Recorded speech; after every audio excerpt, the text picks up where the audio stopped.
はっきり言わせていただきます。このトラックボール、マジで。Gadget Budget。皆さんこんにちは。ガジェットバジェットのなおです。以前、左手デバイスについて動画を出しました。左手のデバイスにショートカットや特定のコマンドを割り当てておき、操作の効率アップする、とても便利なガジェットです。今回は右手デバイスです。ほとんどの方はマウスを使っているかと思います。マウスもカスタマイズ可能なボタンやホイールがついているデバイスが出ています。ゲーミング特化でものすごく軽量化されているものもありますね。皆さんはどんなマウスを使っているでしょうか？お気に入りのデバイスがあったらコメント欄で教えてください。さて、ちょっと私の右手デバイスについて話をさせてください。2001年、今から25年ほど前に遡りますが、当時、とある企業に勤めていた私は、その会社の廃棄予定にされているデバイスに目が留まりました。その見た目は衝撃的で、第一印象はビリヤードのボールが乗っかったデバイスです。廃棄予定にしてはものすごく綺麗で、ほぼ新品の状態でした。当時のマネージャーに、これは何かと尋ねたら、一度検証で使ったトラックボールで、その後誰も使う人がいなく、事務所のレイアウト変更に伴い廃棄するのだとか。もったいない。それなら、私が使いますよ、と思わず言ってしまいました。そして、社内で使うことを条件に、私が使うことになりました。これがトラックボールとの出会いです。ケンジントンというメーカーの白く四角い筐体に4つのボタンがあるものです。当時はまだ PS2 接続だったと思います。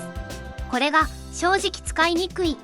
ボールの操作が思うようにいかず、狙った場所にポインターを動かせないんです。ホイールもないため、上下のスクロールをする場合は、ポインタでスクロールバーをつかむ必要がありました。何より、ドラッグ&ドロップが困難だった覚えがありますね。なるほど、これは廃棄になるわ、と思ったのですが、マネージャーに、使わせて、と言ってしまった手前、やっぱいらないともなかなか言い出せず、そのまま使用していました。しかし、2週間もすると体に変化が起きました。ボールが手に馴染んできて、狙った場所に素早くポインターを動かせるようになったんです。ここから、すっかりトラックボールユーザーになってしまいました。自宅用に、当時はケンジントンで一番高い製品だったと思いますが、ホイールとカスタムボタンのついたケンジントンエキスパートマウスプロを購入し、そこからもうずっとトラックボールを使っています。最近ではコンパクトなエレコムのデフとトラックボールを使っていたんですが、ケンジントンが体に染みついている私にとってはちょっとボールが小さいんですね。そこでこちらを購入してみましたので、レビューしていきたいと思います。エレコムのデフトプロです。こちらも 44mm とケンジントンほどボールは大きくないですが、デフトに比べると 10mm 大きくなっています。それならヒュージじゃないのと思った方もいるかと思いますが、正解。その通りです。私は最終的にヒュージを使うことになるのだろうと思っていますので、そのうちレビューすると思いますよ。デフトとヒュージの中間にあたるデフトプロも使ってみたかったのです。早速開封していきましょう。今回は Amazon で購入です。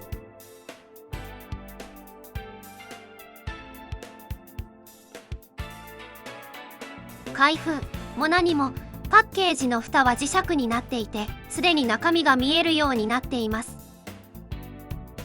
箱に簡単な説明が書いてあり、クイックガイドのような役割をしていますね。このシールを剥がして開ける感じですかね。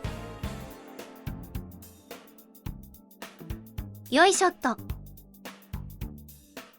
こっちは空っぽですね。付属品から見ていきます。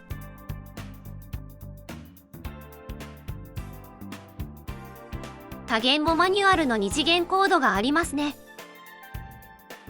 それからユーザーマニュアルです。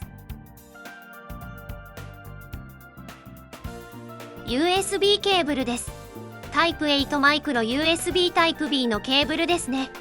有線接続も想定されているためケーブルは長めです。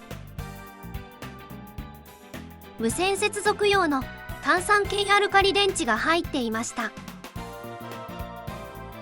そして 2.4GHz 通信用の USB レシーバーです。付属品は以上になります。では本体見ていきましょう。ずっしりと安定感ありそうですね。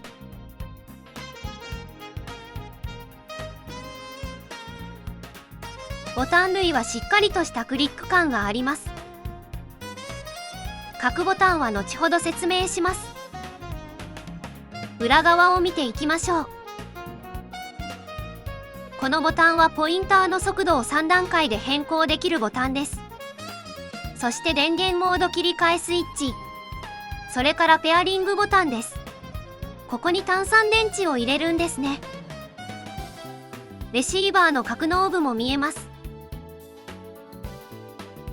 人差し指タイプと表記されていますが、実際には人差し指と中指でボールをコントロールする形になると思います。トラックボールには親指でボールを転がすタイプもありますが、私にはちょっと使いづらいです。手を置いた感じがとてもいいです。自然にボタンがフィットします。これなら長時間の操作も苦になりません。私が使っていたデフトと比較してみましょう。見るからにボールの大きさが違いますね。10ミリでここまで違うものなんですね。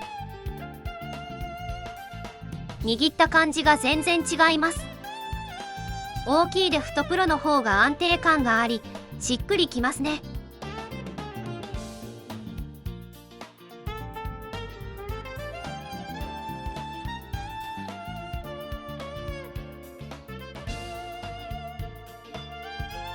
ちなみに参考までに無線のマウスとも比較してみましょう。デフトプロはかなり大きく見えますが、マウスのように動かすスペースがいらないので、実際マウスより場所は取りません。腕や手首を動かす必要もなく、軽く手のひらを添えるだけで縦横無尽に操作できます。これが一度慣れてしまうと、マウスを動かすこと自体が煩わしく感じます。ではガジバジくんにスペックの説明をお願いします。はい、来た。スペックだな。まず接続は3モード対応だ。有線 2.4GHz、Bluetooth の3つで接続可能だぞ。ボールの直径は 44mm。ボタンは驚きの8個。すべてカスタム可能で、左クリック、右クリック以外にも、戻る、進む、ショートカットやキーボードのキーも割り当て可能だ。ホイールもボタンになっており、横スクロールにも対応しているぞ。電池の持ちはモードや使用頻度により変わってくるけど、電池がなくなっても有線で使用できるから、そこまで気にしなくても良さそうだ。電池はマンガン、アルカリのほか、ニッケル水素電池にも対応しているから、普段、ニッケル水素電池を使っているユーザーにも嬉しい仕様だ。ではここからは、アプリによるカスタムの画面も紹介しておこう。画面は Windows 版マウスアシスタント6だ。もともと使用していたデフトが登録済みだな。ここにデバイスを登録してボタンの設定をするんだ。こんな感じで各ボタンに対して直感的に機能を割り当てることが可能だ。ではデフォルトで無効になっている6番のボタンに設定してみよう。例えばこんな感じでキーボードから直接入力し設定することができる。コントロール C はおなじみコピーのショートカットだ。そして7番のボタンも設定してみよう。こちらはコントロール V、ペーストだ。これでトラックボールから手を離すことなくコピー&ペーストが可能になった。コピペを多用するシーンでの操作が爆速になるぞ。カスタム可能なボタンはまだあるので、使用環境や用途に応じて好きな機能を設定してみてくれ。設定はプロファイルとして保存可能で、複数登録ができるからアプリケーションごとに変更することも可能だ。もちろんポインターの速度やスクロール速度なんかも細かく設定できるぞ。そしてさすがのエレコム、常駐アプリはメモリにも優しくて邪魔になることはないぞ。さあみんなはどうカスタマイズする？すでに使っている方は便利な使い方なんかをコメント欄で教えてくれたら嬉しいぞ。じゃまたな。冒頭でもお伝えの通り、私は最終的にヒュージを使うことになるとお伝えしましたが、正直もうデフトプロでいいのではないかという気もしてきました。それだけカスタマイズ性や完成度が高く洗練されたデバイスだと思います。トラックボールを使ったことない方はボールに慣れることが少々のハードルになりますが、慣れてしまえば最高のデバイスとなること間違いなしです。安価なデフトから始めてみるのも良いかもしれません。それではまた次のガジェットでお会いしましょう。